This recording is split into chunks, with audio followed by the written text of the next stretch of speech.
नमस्कार, आप सभी का स्वागत है आपके अपने चैनल में। और आज मैं लेकर आई हूँ रामनवमी पूजा विधि। जो सरल पूजा विधि में क्या क्या सामान की ज़रूरत पड़ती है, अर्थात क्या क्या सामग्री हमें चाहिए के बारे में संपूर्ण जानकारी आपको इस वीडियो में देने जा रही हूँ।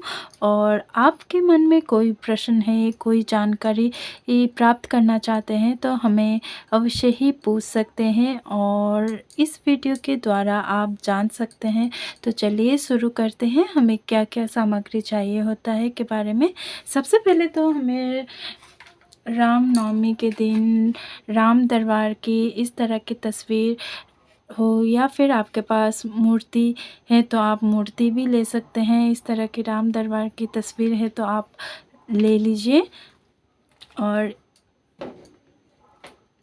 इसके बाद हमें चाहिए एक चौकी। चौकी के ऊपर हमें एक वस्त्र बिछाना है, पीले रंग का वस्त्र बिछाना है। पीला रंग राम जी को अति प्रिय है, क्योंकि राम जी विष्णु जी का ही एक अवतार है, इसलिए उन्हें भी पीला रंग अति प्रिय है और पीला वस्त्र हमें बिछाना है। उसके बाद माता सीता के लिए हम एक चुनरी लेंगे, यानी कि वस्त्र स्वरूप ओढ़ाने के लिए हमें एक चुनरी चाहिए, लाल चुनरी। और इसके बाद हमें चाहिए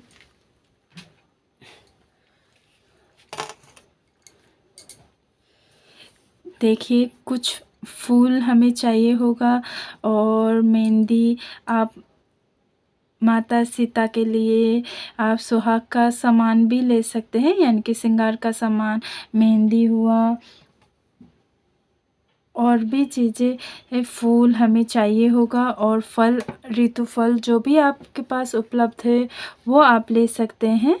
और फूल में कोई भी आप फूल ले सकते हैं, जैसे कोई भी आपके पास फूल अवेलेबल हो आप वो ले सकते हैं। और इसके बाद हमें ज़रूरत पड़ेगी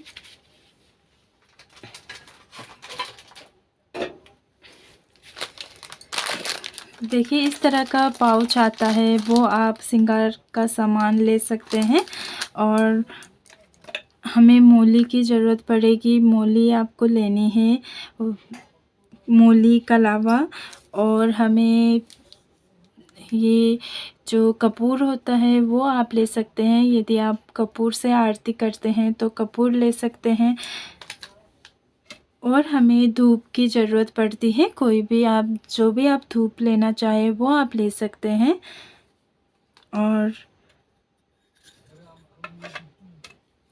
और बाती, एक दीपक और देसी घी का जो दीपक होता है वो आप ले सकते हैं, या फिर तिल के तेल का दीपक भी आप प्रज्वलित कर सकते हैं।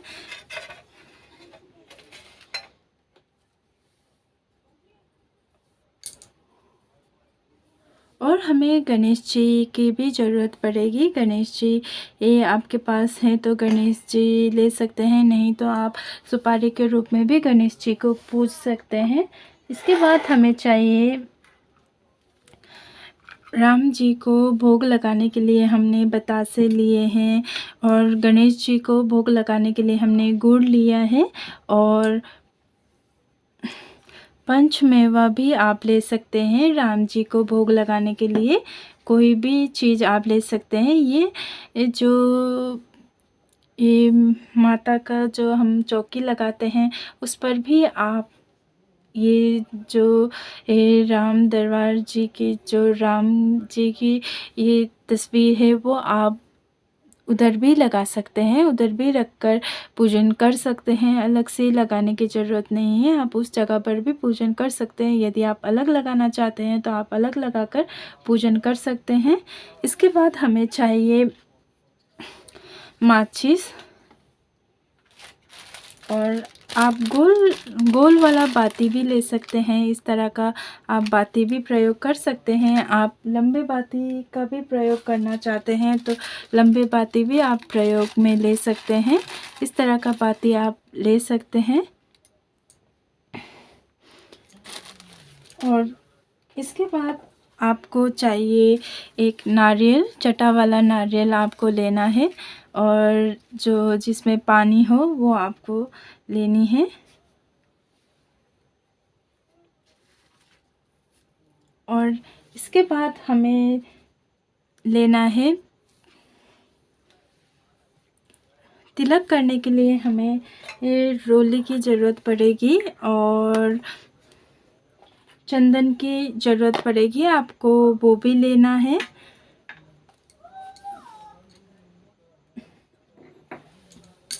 और इसके बाद आपको चाहिए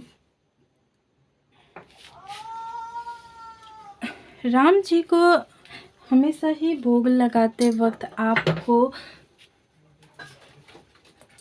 तुलसी दल डालना ज़रूरी होता है, क्योंकि विष्णु जी के भोग में भी तुलसी दल डाला जाता है। और भोग में और फिर आपको राम जी को भी तुलसी दल अर्पित करना ज़रूरी होता है, इसलिए हम तुलसी दल लेंगे। और याद रखिए गणेश जी के भोग में तुलसी दल नहीं डाला जाता। और गणेश जी को अर्पित करने के लिए हमने लिया है दूब घास। आपको भी दूब घास लेना है, इस तरह का दूब घास आप ले सकते हैं। इसके बाद हमें लेना है 1 लोटा जल हमें लेना है। भोग लगाने के बाद आपको 1 लोटा जल अवश्य ही देना होता है। याद रखिए ये जो पूजन होता है दोपहर के समय किया जाता है।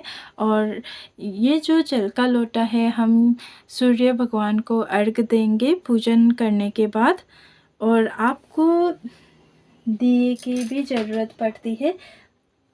आप दीपदान कर सकते हैं 11, 5 इस तरह से आप दीपक प्रज्वलित कर सकते हैं, दीपदान कर सकते हैं। आपको कितने दीपक जलाने हैं, प्रज्वलित करना है, आप कर सकते हैं।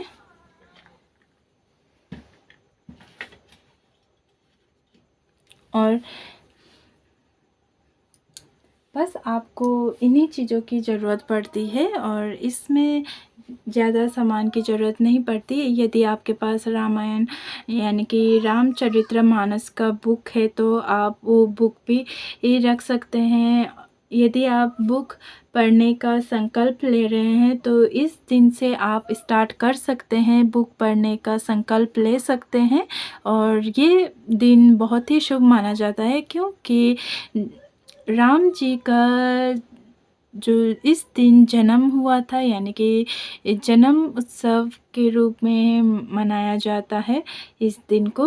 और ये दिन में जो है भक्तजन बहुत ही अच्छी तरह से मनाते हैं, बहुत ही अच्छी तरह से उनको हम खुश करने की कोशिश करते हैं। और हर जगह पर जैसे कि एक त्योहार के रूप में हम इस पूजन को करते हैं, इस पूजा को मानते हैं। सभी भक्तजन इस पूजा को बड़े ही हर्षोल्लास से पूजन करते हैं, उत्सव की तरह मनाया जाता है। हर मंदिर में इसे बहुत ही अच्छे तरह से पूजन करते हैं, मनाते हैं। और हर किसी का अपना अपना तरीका होता है। आप पूरों के यहाँ किस तरह से पूजन किया जाता है उस तरह से आप पूजन कर सकते हैं। बस इतना ही सामान की ज़रूरत पड़ती है।